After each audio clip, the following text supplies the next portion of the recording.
Good morning. मैं doctor सरिता कुमावत आपको शरीर क्रिया विज्ञान ह्यूमन फिजियोलॉजी पढ़ा रही हूँ और सिलेबस के अकॉर्डिंग 5 चैप्टर कंप्लीट हो गए हैं। पहला सेल एंड टिश्यू, कोशिका एवं ऊतक। दूसरा ब्लड सर्कुलेटरी सिस्टम, रक्त परिसंचरण तंत्र। तीसरा स्केलेटन सिस्टम, अस्थि कंकाल तंत्र। चौथा रेस्पिरेटरी सिस्टम, श्वसन तंत्र।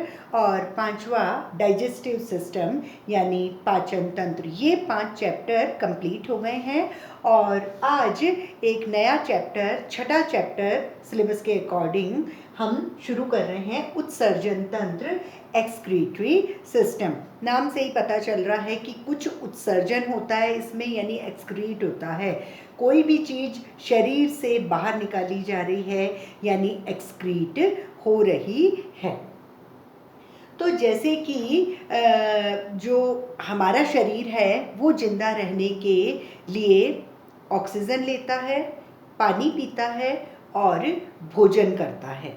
हम भोजन इसलिए करते हैं कि हमें एनर्जी मिले, पौष्टिक तत्व मिले, हम जिंदा रहें और हमारे जो पौष्टिक तत्व हैं वो हमें बीमार नहीं होने दे।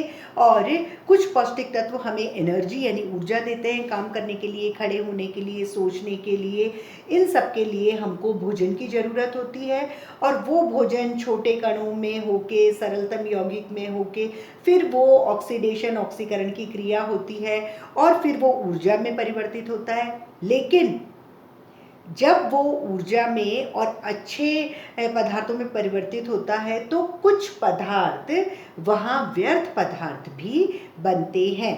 जो भोजन हमने खाया वो हमारा पूरा शरीर में सिर्फ अवशोषित ही नहीं होता, एक छोटा सा पार्ट, अपचित पार्ट भी रह जाता है। तो आपको एक एग्जाम्पल से मैं समझाती हूँ इसमें कि हमारा जो शरीर है वो एक इंजन के समान है। एक इंजन चलने के लिए कोयला लेता है, पेट्रोल लेता है, पानी लेता है और उनको यूज़ करके वो अपनी गाड़ी चलाता है और गाड़ी जब चलती है तो वो चीज़ें यूज़ होती रहती हैं। लेकिन बाय द टाइम वहाँ कुछ राख, जैसे अगर कोयला है तो राख हो जाएगी, पेट्रोल है तो वाष्प हो जाएगी, मतलब कोई ना कोई कुछ व्यर्थ पदार्थ वहाँ बनता ही है। और अगर उस व्यर्थ पदार्थ को समय से नहीं निकाला जाए तो जो मशीनरी है, भले ही वो मोटर चल रही है तो कार्बन जमा हो जाएगा, मोटर बंद हो जाएगी। और अगर कोई गाड़ी चल रही है, वहाँ कार्बन जमा हो गया, वहाँ वाष्प जमा हो गई या कुछ भी हो गया, तो वो मशीनरी या इंजन वो चलता चलता बंद हो जाएगा। तो सेम हमारे शरीर में भी है कि अगर हम भोजन खाते ही जाएंगे और शरीर से बाहर नहीं निकलेगा तो एक समय ऐसा आएगा कि व्यर्थ पदार्थ जो हैं वो सारे इकट्ठे हो जाएंगे शरीर में हमारे, और इकट्ठे होने के बाद में ब्लड जो है वो सब जगह गंदगी को, व्यर्थ पदार्थ को ले जाएगा, कोमा में चले जाएंगे और व्यक्ति मर सकता है। इसलिए जैसे इंजन में जब कोयला जो है वो कोयला, पेट्रोल, वाष्प और राख में परिवर्तित हो रही है तो हम समय से टाइम टू टाइम राख को हटाएंगे, वाष्प को हटाएंगे और इंजन वापस अच्छे से चलेगा।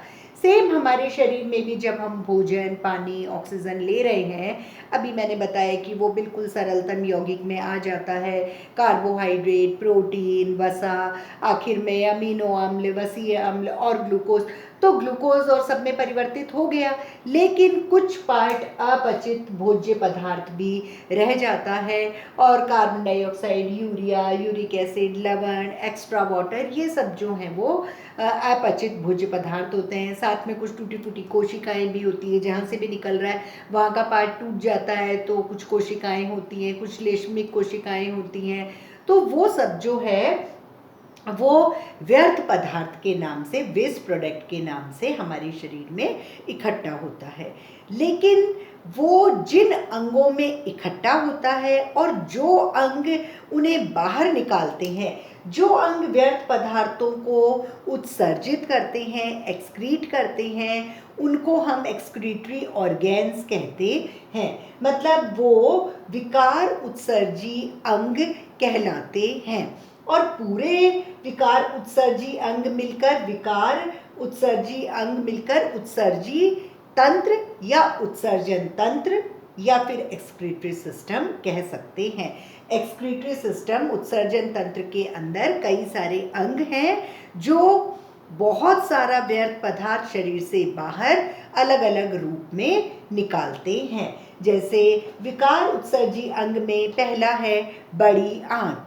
लार्ज इंटेस्टाइन में हमने जब डाइजेस्टिव सिस्टम पढ़ा था तो आपने देखा होगा मुंह से खाना जा रहा है, ग्रसनी में, ग्रास नली में, अमाशय में, स्मॉल इंटेस्टाइन यानी छोटी आंत में।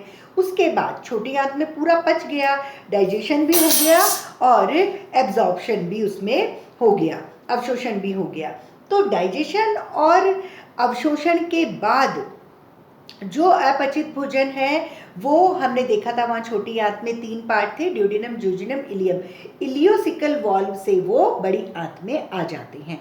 तो बड़ी आंत में आने के बाद वो पूरी बड़ी आंत में 5 या 6 पार्ट्स थे, सीकम है, आरोही कोलन है, आड़ा कोलन है, अवरोही कोलन है, सिग्मोइडल कोलन है, फिर रेक्टम में आके इकट्ठा हो जाता है मलाशय में, और मलाशय से फिर एनल कैनाल मतलब एनस जो गुदा द्वार है उससे बाहर निकाल दिया जाता है। तो ये जो बड़ी आंत है वो रेक्टम में अपचित भोजन, पाचक रस, म्यूकस, टूटी हुई कोशिकाएं जो टूटी फूटी होती हैं और जीवाणु, उनको वो इकट्ठा रखती हैं और वो बन जाता है मल यानी फेसिस। और वो फेसिस जो है वो बड़ी आंत के द्वारा बाहर निकाल दी, मतलब एक सॉलिड पार्ट जो है शरीर का व्यर्थ, जो भी व्यर्थ पदार्थ सॉलिड में आए हैं वो बड़ी आंत के द्वारा शरीर से बाहर निकाल दिए जाते हैं। दूसरा है फुफ्फुस यानी हमारे लंग्स। लंग्स में श्वसन तंत्र में मैंने पढ़ाया था आपको कि वायुमंडल से हम ऑक्सीजन लेते हैं, मतलब हवा लेते हैं, और वो हवा जब अंदर जाती है तो वायुमंडल की शुद्ध हवा में ऑक्सीजन होती है, वो हम इनहेल करते हैं। नोज से लेके फेरिंग्स, लैरिंग्स और ब्रोंकी, ब्रोंकियोल्स और टर्मिनल ब्रोंकियोल्स और एल्वियोलर डक्ट और फिर एल्वियोलाई, और वहाँ एल्वियोलाई में जाके ऑक्सीजन हो जाती है इकट्ठी, और उनके चारों तरफ जो केशिकाएं होती है मतलब ब्लड कैपिलरीज, रक्त केशिकाएं, वो गंदी जो व्यर्थ पदार्थ है अशुद्ध, वो कार्बन डाइऑक्साइड होता है, वो कार्बन डाइऑक्साइड उसको दे देता है और ऑक्सीजन खुद ले लेता है। ऑक्सीजन वहाँ जो आई है तो वो कार्बन डाइऑक्साइड वापस जो ब्लड है उसमें आरबीसी एक पार्ट है, रेड ब्लड सेल, लाल रक्त कणिकाएं, उनमें भी एक पिगमेंट है हीमोग्लोबिन। तो हीमोग्लोबिन में एक ऐसी शक्ति होती है जो कि ऑक्सीजन को भी वो अपने में समाहित कर लेता है, तो ऑक्सी हीमोग्लोबिन बन जाता है, और कार्बन डाइऑक्साइड के साथ मिलता है तो कार्बोक्सी हीमोग्लोबिन उसका नाम हो जाता है। तो कार्बोक्सी हीमोग्लोबिन वापस जब लंग्स से सांस छोड़ता है, ना जैसे गया था वैसे ही उसी ट्रैक से वापस आएगा, तो फुफ्फुसों के द्वारा, लंग्स के द्वारा कार्बन डाइऑक्साइड जो है जो ब्लड से आ रही थी तो वो गैस के रूप में कार्बन डाइऑक्साइड को बाहर निकाल दिया जाता है। तीसरा जो अंग है वो है वृक्क यानी किडनी। तो किडनी में कुछ एक्स्ट्रा वाटर होता है जो भी पानी बना हुआ है, या फिर यूरिया, यूरिक एसिड, क्रिएटिनिन, ये सब जो चीज़ें हैं वो पानी के रूप में, द्रव के रूप में किडनी इकट्ठा करती है।